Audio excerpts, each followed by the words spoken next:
is tips to resolving conflicts arising from family property. Tips to resolving conflicts arising from family property.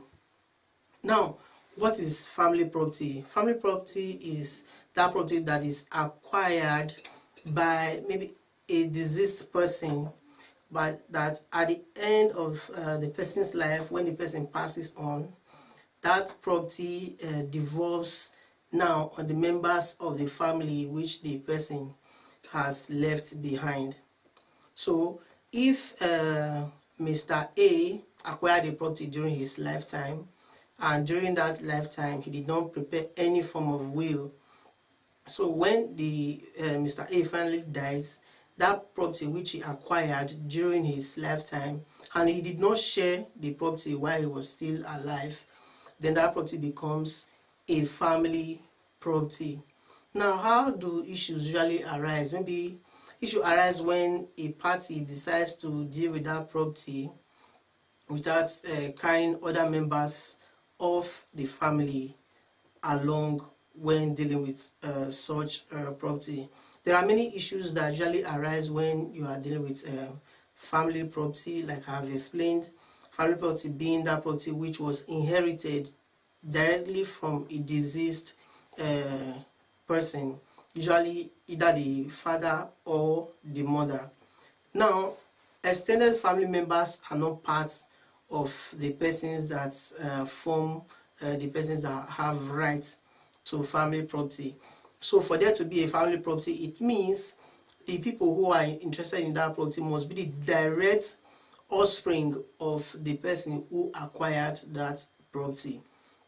So if Mr. A has acquired property and he dies intestate, that is without a will, that property devolves, now belongs to the children of the marriage which Mr. A may have entered during his lifetime. Now, his brothers are not part of that family that are going to share in that property.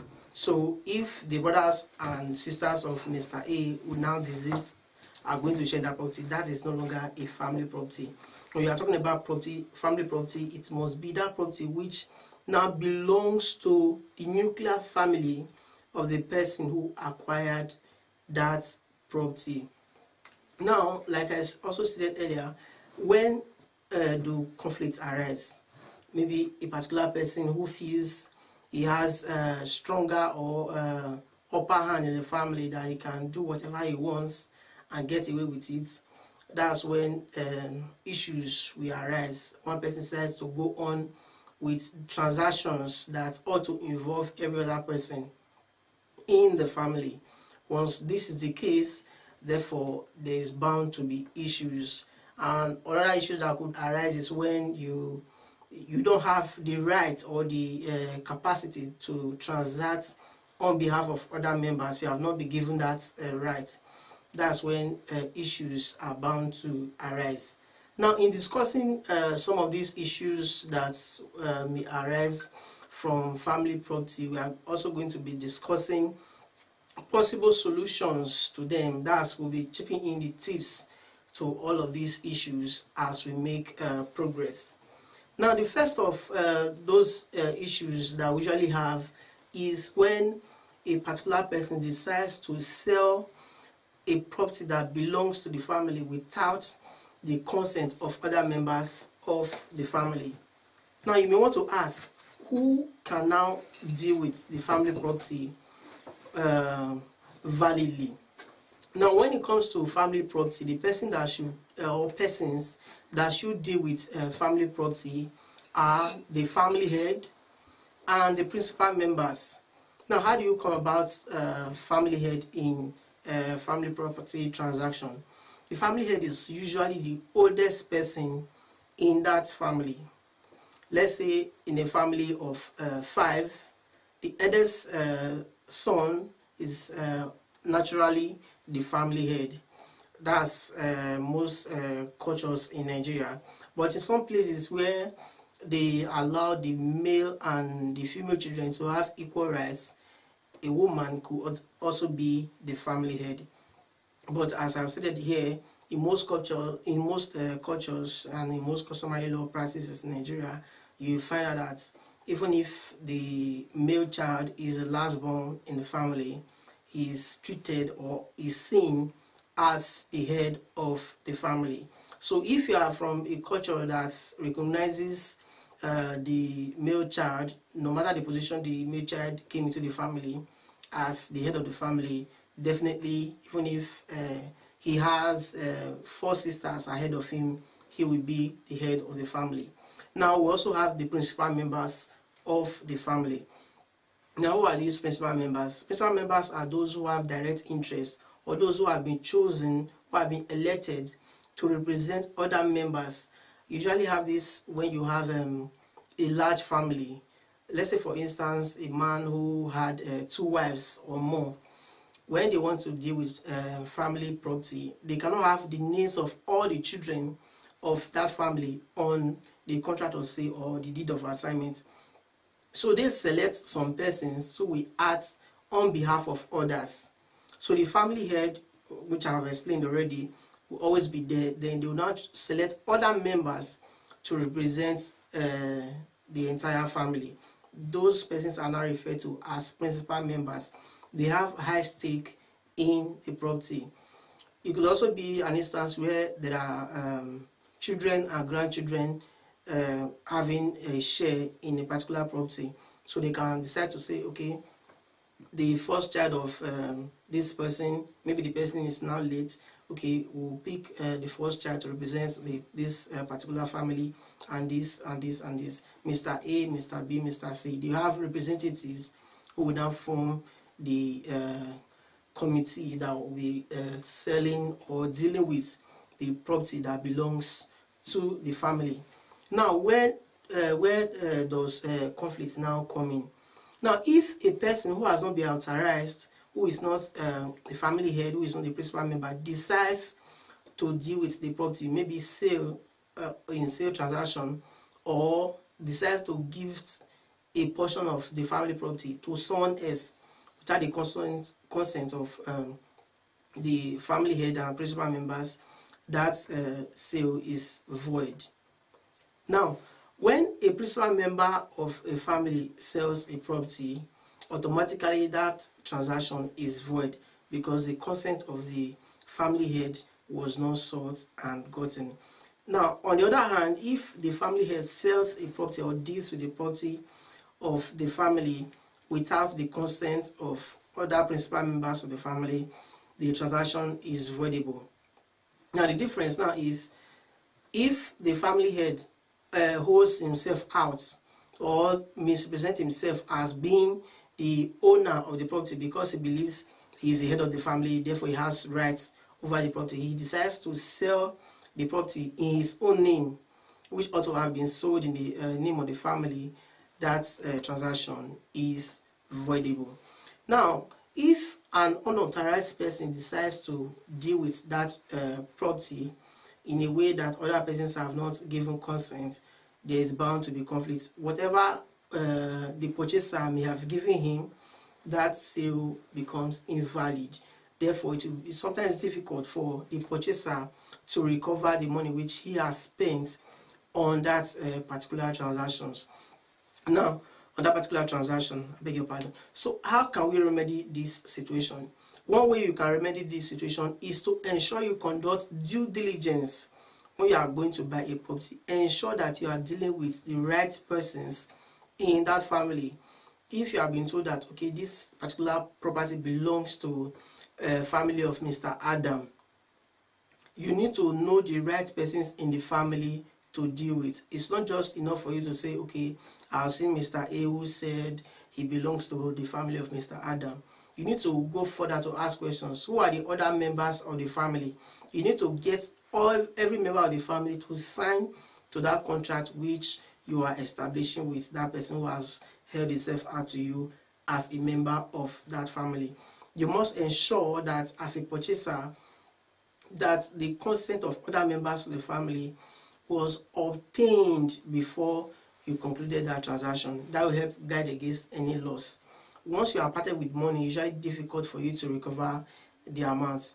You may have given the person within 2 hours, he will tell you, I have spent 5% of the money already, and you will need to get the consent of other members of the family or sell the property to someone else before he can refund whatever has been spent.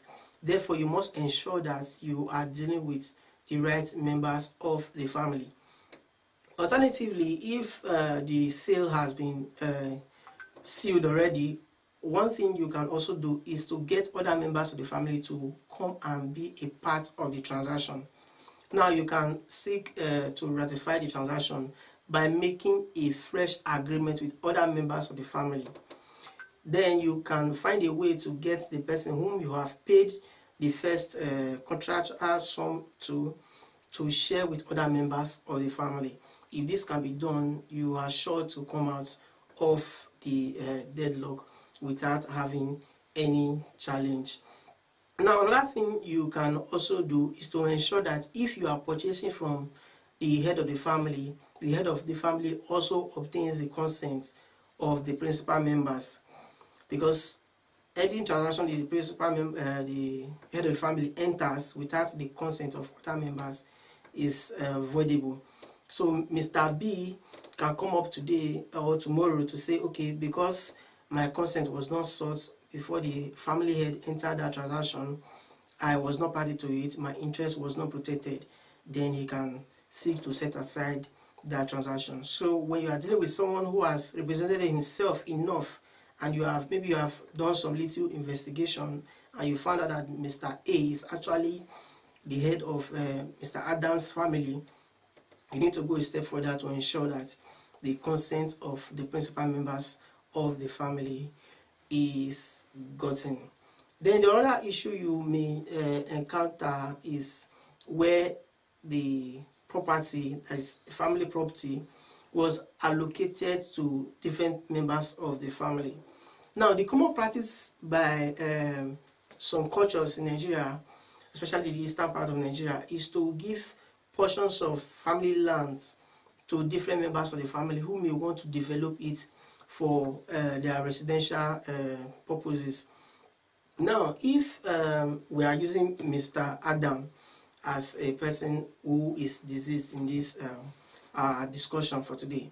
Now, if Mr. Adam, who died intestate without a will, now that's what it means. When you die intestate, it means the person died without making any valid will. Now, if Mr. Adam has died and he acquired, let's say, 40 plus of land during his lifetime, now after his demise, the children of the family head, they had a meeting, and maybe the last child of the family decides that he wants to build a house for himself and his family. Then the members of the family decides to have a meeting. Then upon having concluded in the meeting, decide to show him a portion out of the 40 plots that they inherited from the father as a family property. When that particular plot is assigned or allotted to that particular person who is asking for a plot of land, there is usually this condition that you are only building on that plot of land. It remains part and parcel of the family property.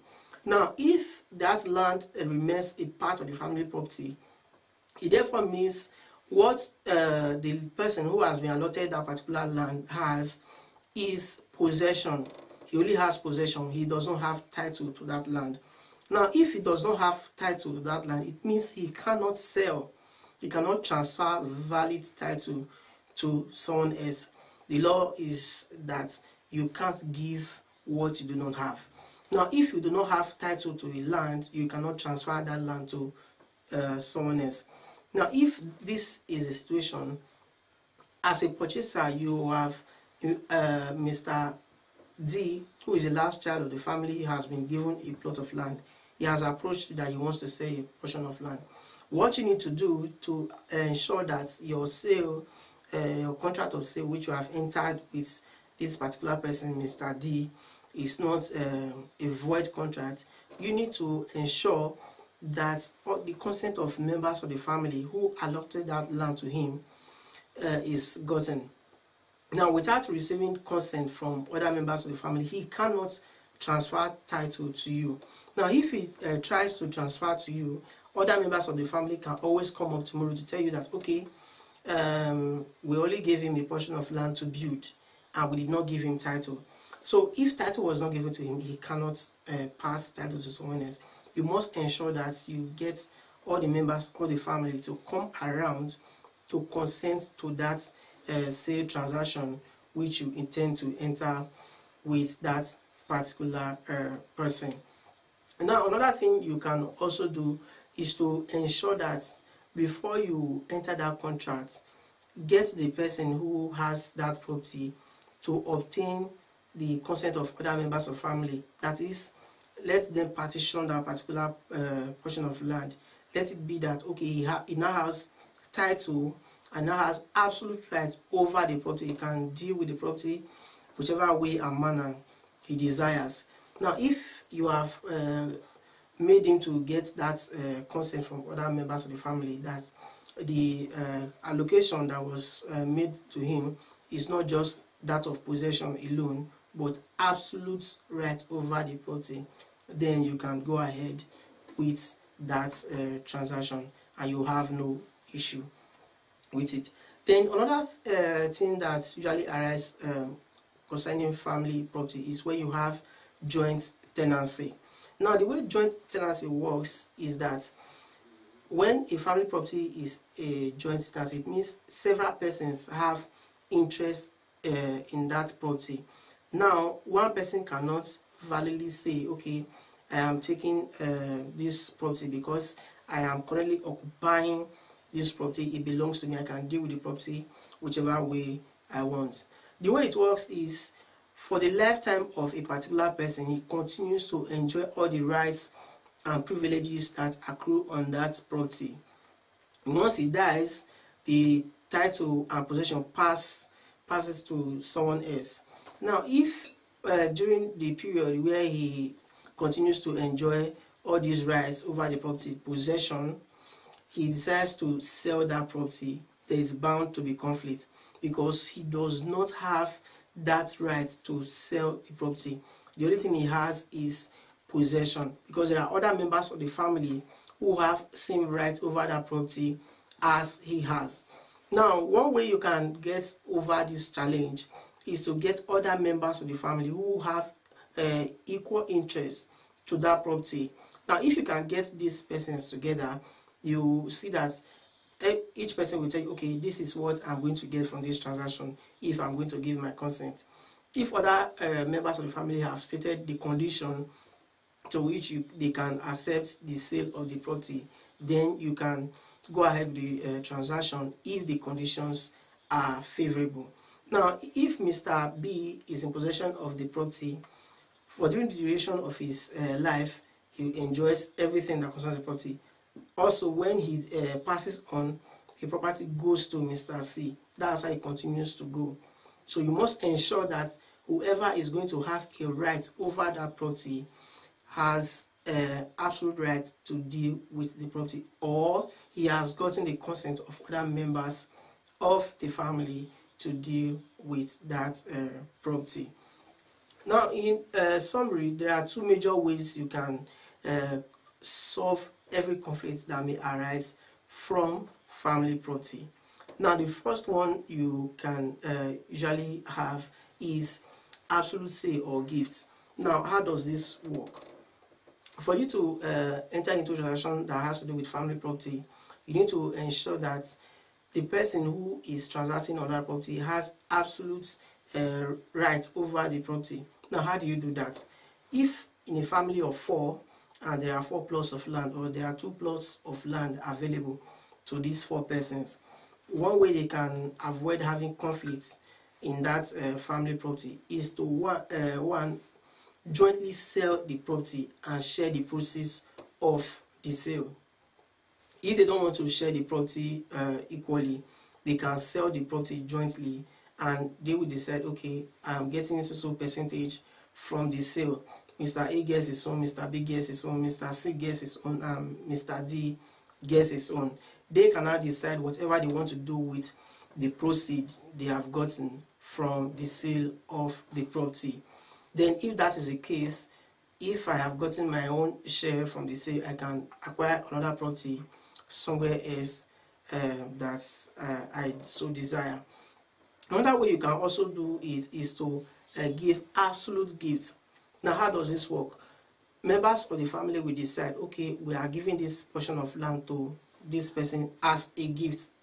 Now, you know, you cannot give a portion of land without the consent of other members of the family as a gift to any other person. Now, if you believe a particular person has been very good and kind to your family, and you are looking for a way to reward that person, you can decide, okay, you are giving this person this portion of land as a gift, and it has to be with the consent of all the members of the family. It could also be that the person they are giving the gifts is a member of the family. Maybe the person has contributed immensely to the growth and development of the family. They now decide, okay, we are going to make this portion of land we are giving him absolute. It could be that the portion of land that was given to the person initially was mere allocation for him to build his property for residential purpose. They can decide to make that gift of land absolute. If it has become absolute, then he can deal with that property the way he so desires. Another way you can do it is partitioning. By partitioning, we mean that the property should be shared among the children of the family. Now, if he has 4 children, as I stated earlier in my example, you can say, okay, Mr. A and Mr. B should take 1 plot. They divide it to half plots each. Mr. C and Mr. D should have the remaining 1 plot. They can also divide it among themselves as well. So if you adopt this procedure, you can easily deal with the property whichever way you want. You can set to say, okay, I'm going to develop my own property for my personal use. Mr. B may say, okay, I want to sell my own portion which has been given to me from the partitioned estates of our deceased father. That's another way you can deal with family property without having issue, because when a property has been partitioned, it means whatever each party to the transaction gets, he has absolute right over that property. If this is the case, it means there will be no conflict whatsoever from the transaction. It's only persons who are claiming through him that may have rights over that property. Other members of the family will no longer have any claims on that property. In summary, by way of conclusion, what you must understand is there is always bound to be conflict where there is family property. It takes lots of understanding by family members before you can avoid any form of conflict. So if you are going to have any form of conflict in the family, one way you can avoid it is to ensure each party is carried along in every transaction of that family.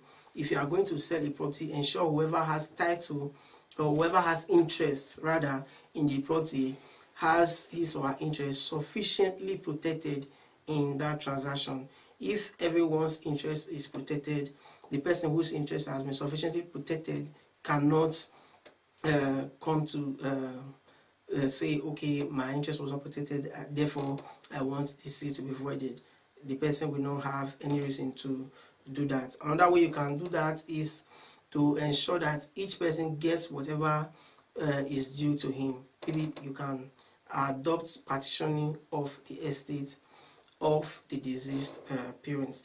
That's how far we can go in today's session. We thank you for always joining us on this session. We also thank you for always liking and sharing our content. So we encourage you to follow us on all our social media platforms. Always turn on the notification bell so you get more contents like this. Next week we'll have another session. I remain Destiny Unuate Ijebo. Thank you for joining us today.